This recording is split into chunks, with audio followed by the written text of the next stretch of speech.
What is up, YouTubers, gamers, and hobbyists? Hello there. Welcome. Welcome to Pete's Thoughts On. And thought I'd try something a little different today with this video. So Pete's Thoughts On is where I take a topic and dive into it, basically. I used to have a series called, well, I still have a series called Topical Tuesdays, but as it's not a Tuesday, I thought I'll just give my thoughts on something I've discovered recently. And the topic of my today's video is, well, before I get into that, I'll tell you that this video I've slightly scripted up. Sorry, I heard some noise outside. I've slightly scripted this video. Well, I haven't really scripted it. I've made some notes and I've put them on my iPad. So from time to time, you'll probably see me going down to open it up again because I'm rubbish at this sort of thing. Maybe I should have it over there.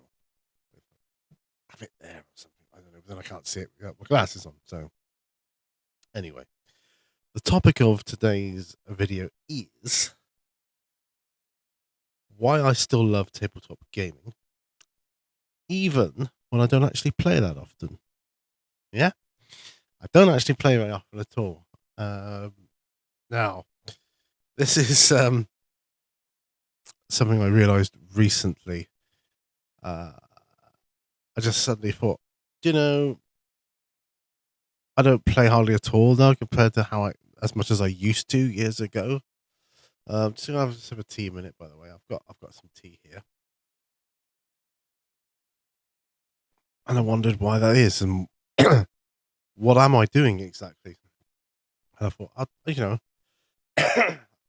thought I'd like to talk about it and address it in a video.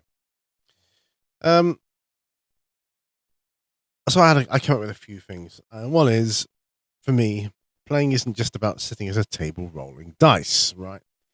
It can be painting miniatures, which I do a lot of, reading lore, which I do a little bit of, imagining battles and what if scenarios. I do a lot of that. Setting up boards and armies. I have done that before. Probably twice.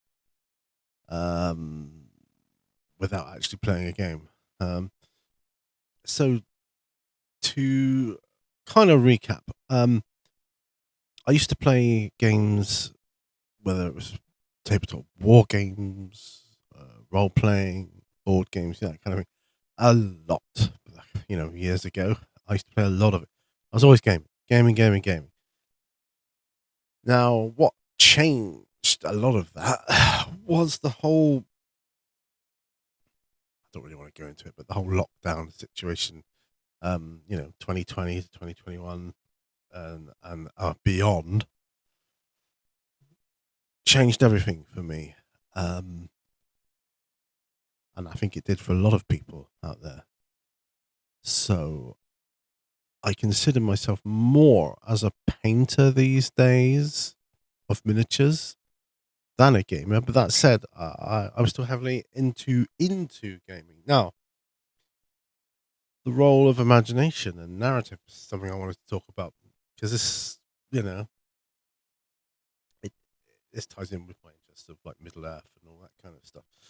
For instance, the what if scenarios. I often imagine what if they lost at Helm's Deep, that kind of thing. What if they didn't get the reinforcements at Helm's Deep? What if the Uruk-hai got there before the reinforcements arrived and the reinforcements had to fight outside of Helm's Deep? All these things go through my mind.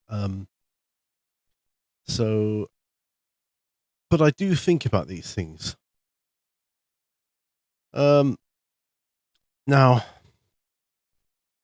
I suppose you could say I'm constantly looking these days for new games that I can play solo because I consider myself a solo gamer these days. Like I said, even though I don't game that often, that's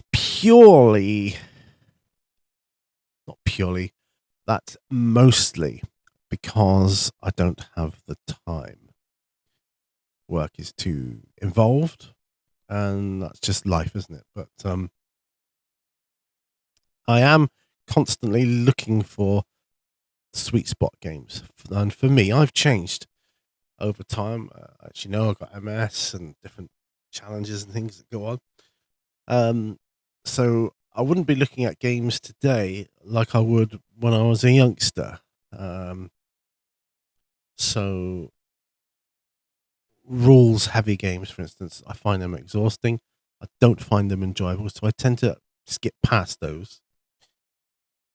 The whole memory load, setup time, mental energy. I mean, some games look fantastic, but they take, I don't find the enjoyment of, setting up and playing, for 3 hours, and needing to use Pythagoras' theorem just to do the simplest of tasks. I don't enjoy that. Don't enjoy that at all. Flicking through books and rules constantly. I like just playing a game. And it's not that I've fallen out of love with gaming. It's just I've changed the way I engage with it. So I think that probably is true for a lot of people out there. Hopefully, um, do I feel a pressure to play properly or whatever properly is? I don't know. I suppose there can be a kind of a pressure put upon a person to must get around a table, must play with, get the social thing going. Not my bag anymore. I discovered the joy and beauty of solo playing and co-op play. Now I use co-op with my family more than anything else. I have used it with friends before, but my biggest enjoyment is using family when I play co-op games because we're all kind of on the same page when it comes to that. Um, I don't personally. I don't think it matters. I don't think your hobby only counts if you do everything in the hobby, like painting, building, playing, uh, you know, hosting, GMing, whatever. I mean, I've done all of it. I've done all of it more times than I can remember. So it's fine. I think what a lot of newer players need to do, or newcomers to the hobby, they haven't actually started playing yet. They got to let go of that guilt, because from what I've seen, there's a certain amount of guilt that goes around about. Well, yeah, I'm getting into this hobby, but I haven't actually played it yet, but I suppose I should really. Not if you don't want to yet. Take your time. Go at your pace. That's my message to you there. It's okay to enjoy your hobby, whatever that is, uh, in your own way. And I wrote this down. There's no scoreboard for enjoyment, right? I enjoy sitting down with a model, painting that model, imagining what games I'm going to play with that model. Uh, and then I go off into a fantasy world, whether that's sci fi or, classic fantasy itself. Doesn't matter. Um, so, I mean, that's how I enjoy the hobby anyway. Now I've changed the way I engage with it. So I don't play like once a week, twice a week, whatever anymore, like I used to. Um, I just take quiet moments to chill with my miniatures, reflect, or perhaps pick up a book, read through some lore or rules, as long as they're light rules. And that's what I do. And personally, I'd love to know how you enjoy the hobby yourself, even if it doesn't look like traditional gaming. How do you enjoy it? I know a lot of you out there are heavily into competitions and gaming, like every week, and constantly doing tournaments and whatever else, going around conventions and all that kind of good stuff. And a lot of people I know do all that sort of thing. Majority of them, I have to say, don't work or don't work anymore, so they have the time to do that, right? There's awful lot of people that just don't have the time due to lifestyle, work pressures, and so on. Um, so you It's the whole. I didn't even touch upon collecting, and I just thought about that. I collect the games as well, even if I don't play them. I collect them. I collect things to do with them. I collect books. For instance, I'll give you a for instance. Here you go. Zork book. This is Zork 2. I've got the other two on the way, but these are books from my childhood when I was at school. They're basically like poor man's fighting fantasy, but they were in our school library when I was at school. It's easier than fighting fantasy, and you just pick it up, read it, and play it. Don't even need to roll dice, I don't think, on those. I've only just got that one today, so, and it's been many, many, many years since I last looked through them. So part of my whole nostalgia thing. But again, this is a book. This is part of my hobby. It is a game. Am I playing it right now? No, of course not.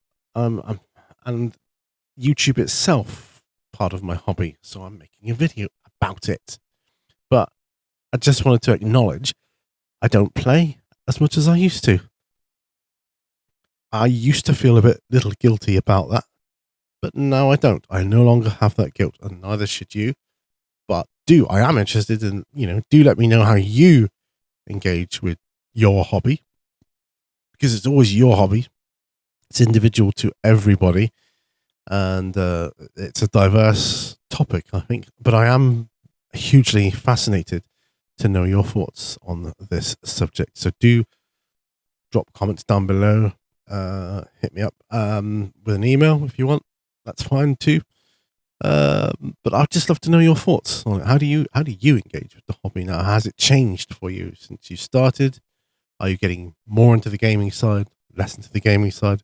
If you've never gamed, have you always gamed and can't imagine not playing? Some people play the games, they don't paint, and there's a whole range of mix and match going on there. It could be I evolve and change again in the future when I'm just playing a lot. That could happen. Who knows the future, right? So I would love to know your perspective and your experience. Also, I'd like to take this opportunity at the end of this video to thank you for watching. I hope you got something out of it, even if it's just realizing that there's other people out there that don't play as much as is perceived. But I have never stopped painting though, so that's my mainstay is painting. Please give the video a like if you like, and I'm thinking in the new year of doing a P&Q again, so please hit me up with some questions. I promise I will try and remember to shout out to whoever said the questions this time around. That was I did get a kind of a little bit of critique about that, but that's okay. That's fine. I'll make sure I write it on the question. I'll try and do that from now on. So thank you ever so much for watching this video. Do remember, all brushes lead to war, and I'll see you on another video. Bye for now, folks. Bye bye.